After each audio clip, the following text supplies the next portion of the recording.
You're listening to an Airwave Media Podcast. Hey, I'm Ryan Reynolds. Recently, I asked Mint Mobile's legal team if big wireless companies are allowed to raise prices due to inflation. They said yes. And then when I asked if raising prices technically violates those onerous two-year contracts, they said, "What the f*** are you talking about, you insane Hollywood ass f- So to recap, we're cutting the price of Mint Unlimited from $30 a month to just $15 a month. Give it a try at mintmobile.com/switch. $45 up front for 3 months plus taxes and fees. Promo rate for new customers for limited time. Unlimited more than 40 gigabytes per month. Slows full terms at mintmobile.com.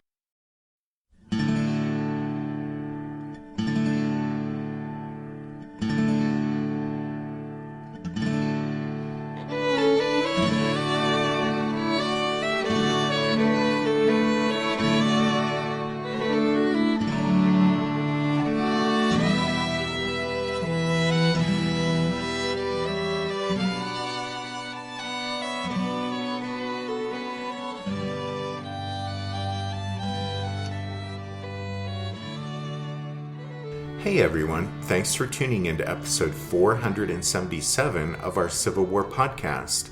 My name is Rich. And I'm Tracy. Hello, y'all. Welcome to the podcast.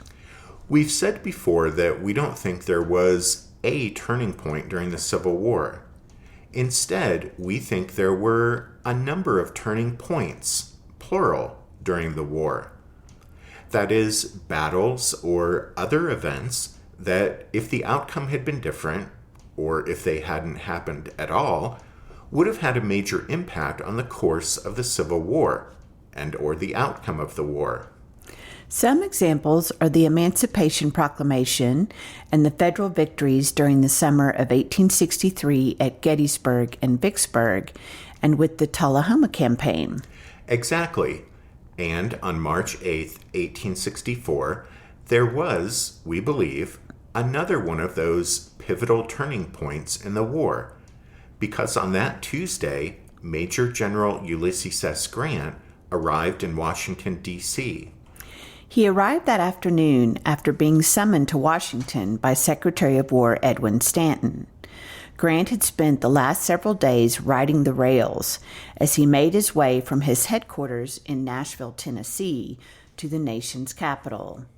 He was accompanied by his 13-year-old son, Fred, and 2 staff officers, Brigadier General John Rawlins and Lieutenant Colonel Cyrus Comstock. An official delegation was supposed to meet Grant at the station, but there was a mix-up, and so no one was there when he stepped off the train. While Rawlins and Comstock went directly to the War Department to report that Grant was in town, the general and his son walked to Willard's Hotel, 2 blocks from the White House, to inquire about lodgings. Willard's was the best-known hotel in the capital, and it was normal to see well-connected and wealthy civilians and powerful politicians walk through its doors. So many high-ranking military officers had visited Willard's during the past 3 years that the travel-worn, soft-spoken Grant appeared to be just another dime-a-dozen general traveling through Washington, either on his way home or back to the front lines. Those must have been the thoughts going through the mind of the front desk clerk when Grant, who was wearing a plain linen duster over his uniform, inquired about the availability of accommodations. Replying with patronizing indifference, the man said the best he could do was a cramped room on the top floor. Well, Grant said that would be fine and signed the register. The clerk's attitude changed in an instant when he glanced at the signature written on the hotel register. U.S. Grant and Son, Galena, Illinois. The clerk suddenly realized that the dusty, nondescript Army general standing in front of him was none other than Unconditional Surrender Grant, the most successful federal battlefield commander of the war.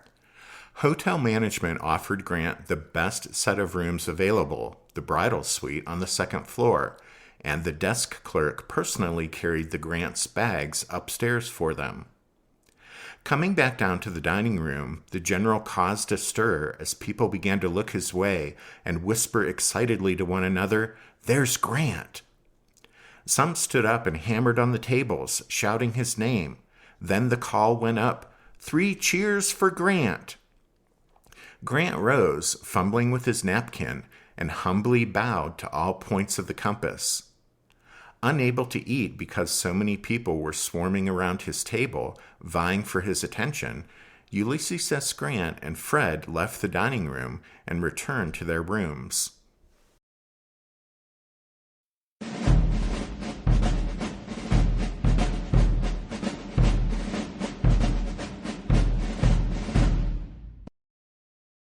By this point in the war, every endeavor Grant had undertaken, from Belmont, Missouri, to Forts Henry and Donelson, Shiloh, Vicksburg, and Chattanooga, had ended in victory.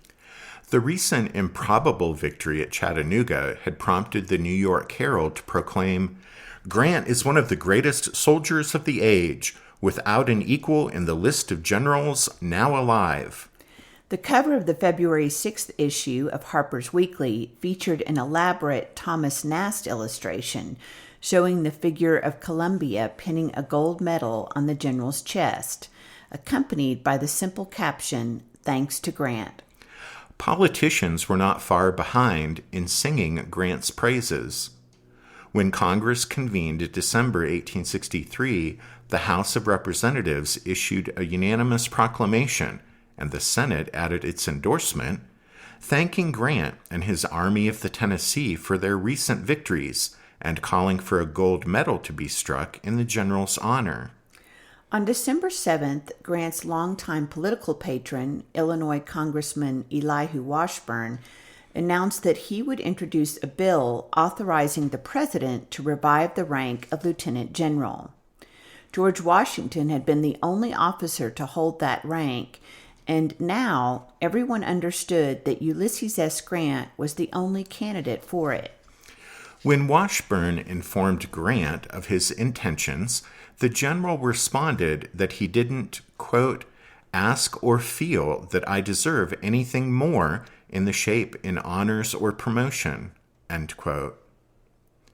Well, there were some, however, who were thinking that Grant's nationwide fame not only made him worthy of 3 stars, but made him a potential candidate for president in the upcoming November 1864 election.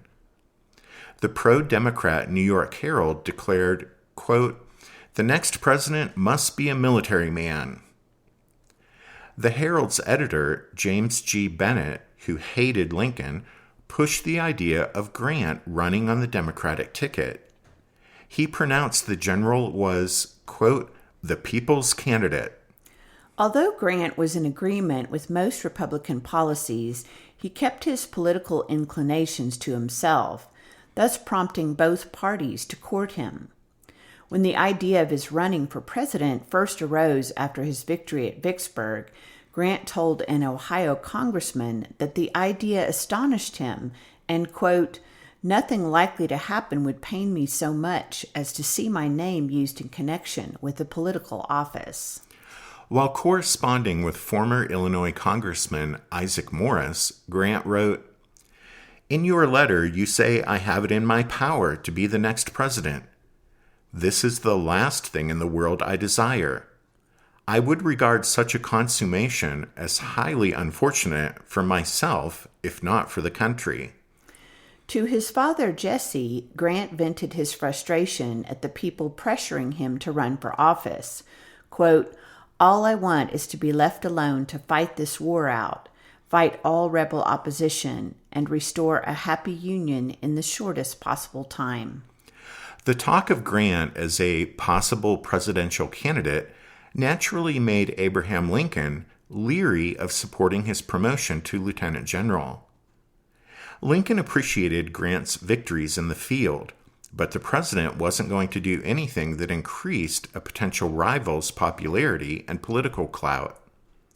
However, in Washington, officers who had served with Grant and the general's political allies, such as Elihu Washburn, worked to quash the stories of a possible run for the presidency. As a last measure of reassurance, Secretary of War Stanton sent Major General David Hunter to Tennessee to check on Grant's political ambitions. Hunter's favorable report, assuring Stanton that Grant had no wish to throw his hat in the ring as a candidate, and that Lincoln had Grant's unfailing support, led the president to back the lieutenant general bill.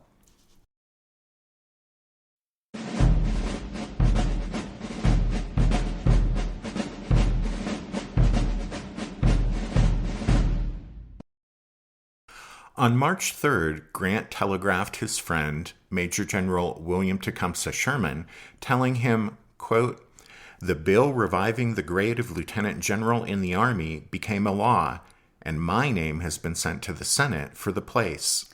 The House had passed the bill on February 29th, and Lincoln then submitted Grant's name to the Senate for confirmation as his choice for the posting.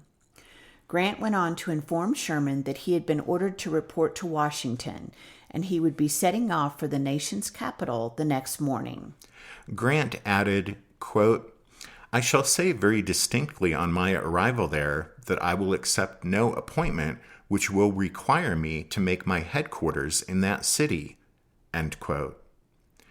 You see, while understanding that his appointment to the rank of lieutenant general would also make him general-in-chief of all the federal armies, Grant nevertheless wished to remain in the West and steer clear of Washington politics and let others deal with the War Department and Congress. Sherman extended his congratulations on Grant's promotion and offered some advice to his friend. He said that even though Grant had, quote, become George Washington's legitimate successor, end quote, Grant must still, quote, be yourself, simple, honest, and unpretending. Sherman also fervently supported Grant's desire to avoid making his headquarters in Washington, urging him to return west as soon as possible. Meanwhile, Grant's train ride to Washington from Nashville proved to be anything but the low-key event the general had hoped. At every stop along the way, large crowds gathered to see and cheer the man who seemed destined to save the Union. This not only surprised Grant, but made him uncomfortable. As we've seen, the excitement and interest continued unabated once he checked into Willard's Hotel. Soon after retreating to his suite after the scene in the hotel dining room, Grant was visited by former Secretary of War Simon Cameron and Pennsylvania Congressman James Moorhead, who bustled him off to the White House, where President and Mrs. Lincoln were holding a reception. These receptions were almost weekly occurrences, but what made this one different was that earlier in the day, the Washington papers had announced that Grant was to be the guest of honor. Either at the hotel or prior to arriving at the White House, Rawlins and Comstock rejoined Grant after unsuccessfully hunting for Secretary of War Stanton to let him know that Grant was in town. Although the night was rainy and chilly, a huge crowd had gathered at the White House in anticipation of Grant being there. As Grant arrived at the Executive Mansion, the swarms of onlookers parted like the Red Sea, allowing the general to have a clear corridor to enter the building. Upon Grant's entrance, Lincoln stepped forward, a smile on his face, his hand outstretched while the general walked toward him. John Nicolay, one of Lincoln's secretaries, recalled that it appeared to be a, quote, long walk for a bashful man with the eyes of the world upon him. As the men shook hands, Lincoln declared, "Why, here's General Grant. Well, this is a great pleasure, I assure you." With the handshake finished, the president called over Secretary of State William Seward, who took Grant off to present him to Mary Lincoln. Seward then led the general to the East Room, where the president and a large crowd were waiting. As Grant entered the East Room, it signaled another outbreak of cheers as numerous people pressed in on the general to shake his hand. Secretary of the Navy Gideon Welles described the scene as, quote, rowdy and unseemly. Another onlooker, newspaper reporter Noah Brooks, said the admiring throng, quote, was the only real mob I ever saw at the White House. Grant reluctantly stood on a sofa to satisfy the insistent calls of those in the crowd who wanted a better look at him. Brooks noted that, quote, "For once at least, the President of the United States was not the chief figure in the picture. The little, scared-looking man who stood on the crimson-colored sofa was the idol of the hour."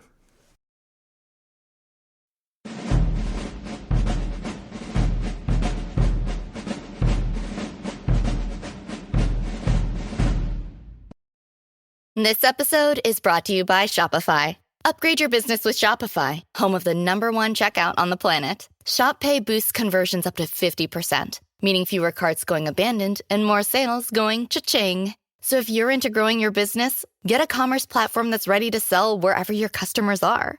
Visit shopify.com to upgrade your selling today. This episode is brought to you by LifeLock. The holidays mean more travel, more shopping, more time online, and more personal info in places that could expose you to identity theft. That's why LifeLock monitors millions of data points every second. If your identity is stolen, their US-based restoration specialists will fix it, guaranteed or your money back. Get more holiday fun and less holiday worry with LifeLock.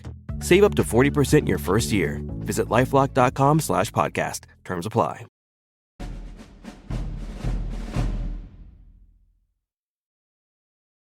With some effort, Seward managed to extricate the besieged general from the press of people crowded around him and take him to the Blue Room, where Lincoln and Stanton were waiting.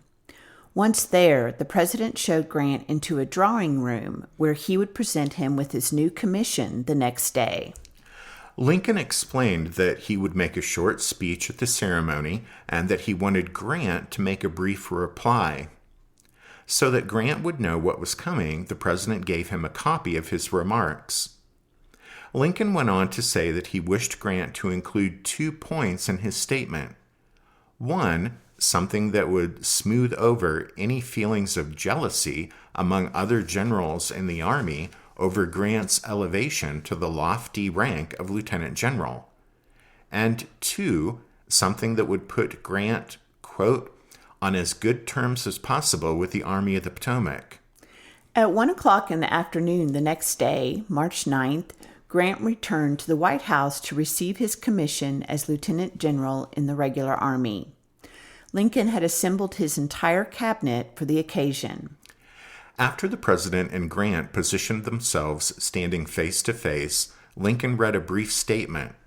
Quote, "General Grant, the nation's appreciation of what you have done and its reliance upon you for what remains to be done in the existing struggle are now presented with this great commission, constituting you Lieutenant General in the Army of the United States.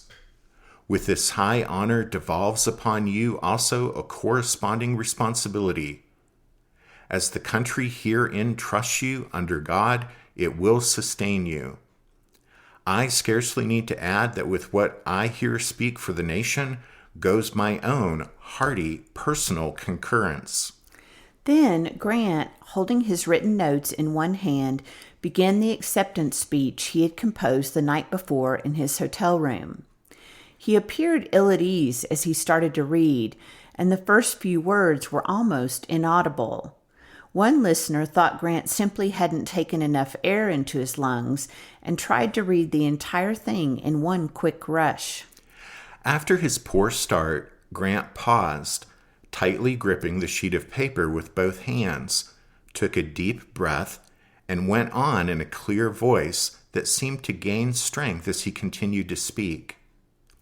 "Mr. President, I accept this commission with gratitude for the high honor conferred. With the aid of the noble armies that have fought on so many fields for our common country, it will be my earnest endeavor not to disappoint your expectations. I feel the full weight of the responsibility now devolving on me, and know if they are met, it will be due to those armies, and above all to the favor of that providence which leads both nations and men." John Nicolay later wrote of Grant's remarks, quote, "The general had hurried and almost illegibly written his speech on a half sheet of notepaper in lead pencil.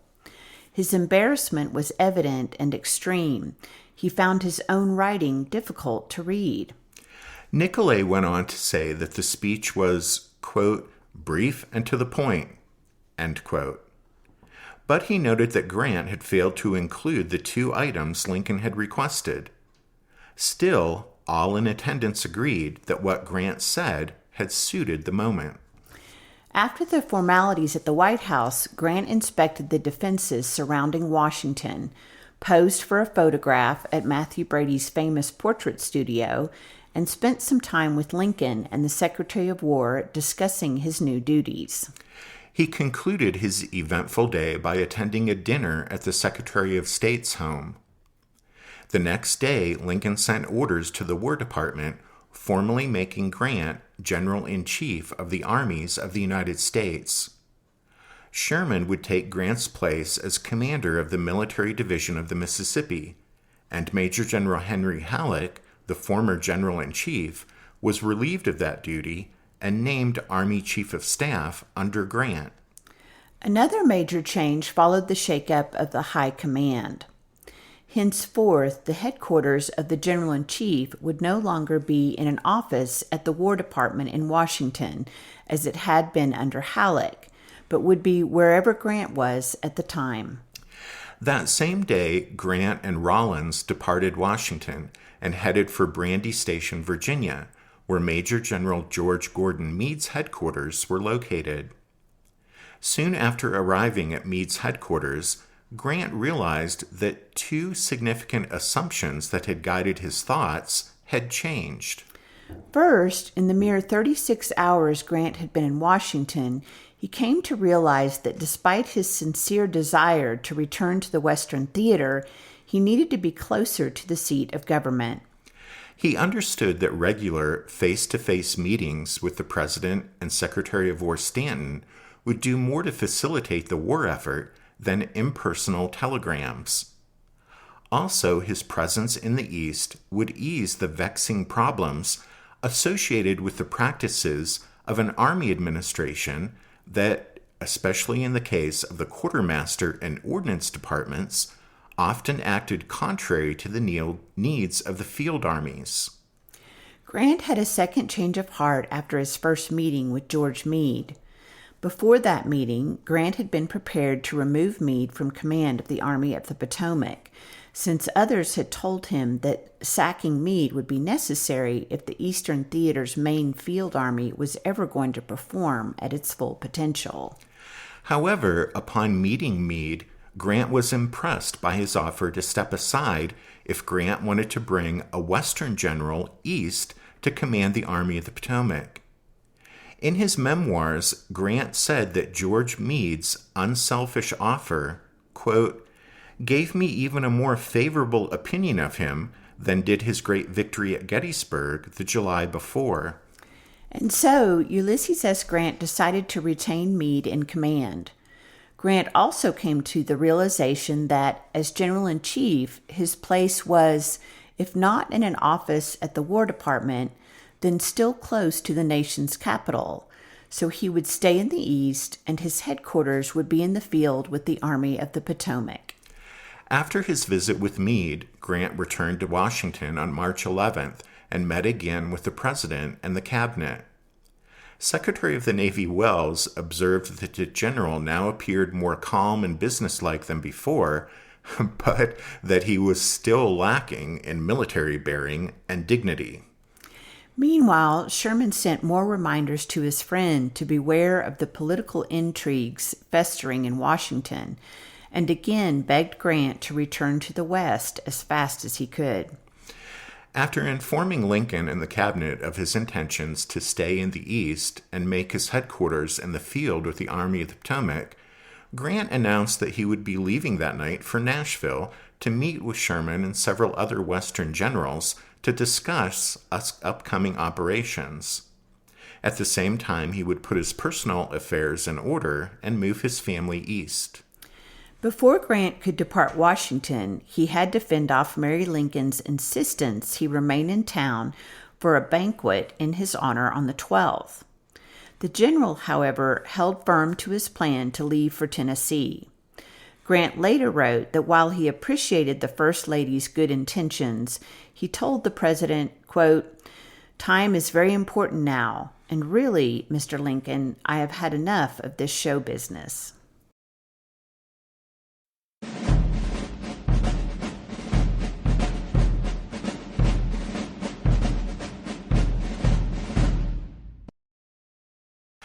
Ulysses S. Grant returned to Washington on March 23rd from his conclave with the Western generals. 3 days later, he established his headquarters at Culpeper, Virginia, near but not with Meade's headquarters. There, he fine-tuned his strategy for a wide-ranging, coordinated, and sustained assault on Confederate forces by the Federal armies beginning on May 3rd. During these preparations, Grant made 4 more trips to Washington to give Lincoln and Stanton the bare-bones outline of his plans for the forthcoming military operations in the Eastern and Western theaters. Lincoln made clear to Grant that all he wanted was for the general to take personal responsibility for his plans and act decisively. A few days after he'd handed Grant his new rank and responsibilities, the president was asked by John Stoddard, assistant to John Nicolay, what type of general Lincoln thought Grant would turn out to be. After noting that wherever he was, Grant seemed to, quote-unquote, make things get, that is, get things done, Lincoln added, "Grant is the first general I've had. He's a general." Lincoln explained that every other officer he'd previously put in charge wanted the president to not only approve his plans, but to take responsibility if those plans weren't successful. But with Grant, Lincoln said, quote, "He hasn't told me what his plans are. I don't know, and I don't want to know. I'm glad to find a man who can go ahead without me." When Ulysses S. Grant went to Washington in early March 1864, he not only captured the hearts and imagination of the people and politicians there in the nation's capital, but he also won the confidence, earned the respect, and secured the support of Abraham Lincoln.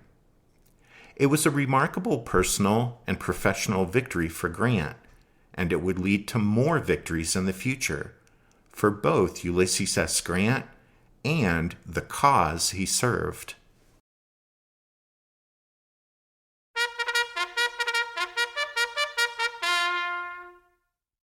That means it's time for this episode's book recommendation, and our recommendation this time is American Ulysses, A Life of Ulysses S. Grant by Ronald C. White. Yeah, this may or may not be a re-recommendation. For those of you who didn't pick it up the first time, we may or may not have recommended it. If you'd like to see if we may have already recommended American Ulysses, A Life of Ulysses S. Grant by Ronald C. White, you can find a complete list of all of our book recommendations if you head over to the podcast website, which is www.civilwarpodcast.org. Also at the website, you can find a copy of Santa's annotated Naughty and Nice list, if you'd like to check that out before Christmas and see where you land on it. If you want to guarantee you'll be on the nice list, we suggest you head over to Patreon and become a member of the Strawfoot Brigade and support the podcast in that way. Just like Dante and Bob L. have done recently. A big thank you to them, and also to Scott O. and William S. for their donations. And thanks to all of you for listening to this episode of the podcast. Tracy and I do hope that you join us again next time, but until then, take care. Thanks, everyone. Bye.